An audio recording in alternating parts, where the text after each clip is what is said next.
हुजूर को दफन करके लौटे, तदफीन से फारग हुए, कब्र मुबारक में उतारा, हुक्म पूरा किया।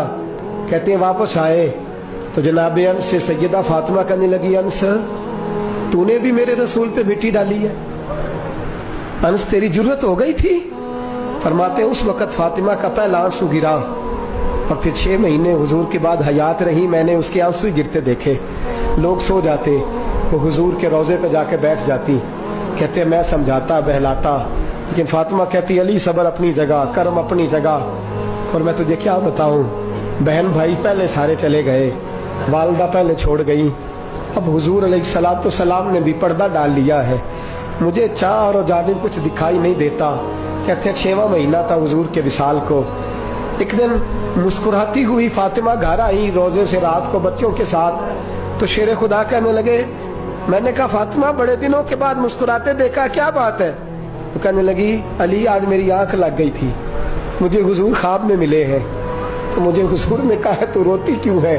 तो मैंने कहा महबूबा मेरा दिल नहीं लगता।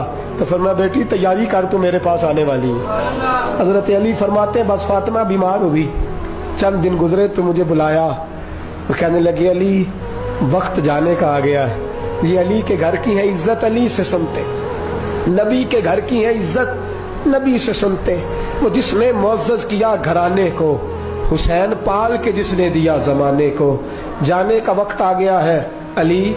पहली बात तो यह है कि हुजूर की नवासी जनाबे उमामा से शादी कर लेना, वो हुजूर को बड़ी प्यारी है।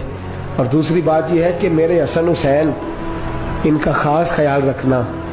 और तीसरे लफ्ज कहे तो हजरत अली तड़प के रोए, कहने लगी मैंने वक्त गुजारा है, आपकी हुकूक मेरी जिम्मेदारी थे, मैं इंसान थी भूल जाती थी, अगर मुझसे कहीं कोई कमी रह गई हो तो मुझे रज़ाए इलाही से दरगुजर करना, कहीं मैं हुजूर के सामने जाके शर्मिंदा ना हो जाऊं। शेर खुदा करम अल्लाह ताला वजहुल करीम फरमाते मैंने हाथ थामा और मैंने कहा फातिमा अली का बड़ा मर्तबा था, पर जो तेरी निस्बत से कमाल था वो तेरा ही था।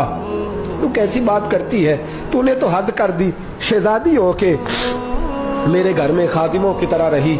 हजरत फातिमा रज़ियल्लाहु ताला अन्हा का दूसरा हुक्म ये हुआ कि मुझे रात को दफनाया जाए। और फरमाया मेरे पहले मदीने में ऐसा नहीं होता था, ये हजरत फातिमा ने सबसे पहले कहा। फरमाया मेरी चारपाई के साथ लगा के ना शाखें, चारपाई के साथ तो ऊपर ला के उन्हें ऊपर से बांध देना और उन शाखों के ऊपर एक कपड़ा डालना, मेरे कफन पर भी किसी की नजर न पड़ जाए।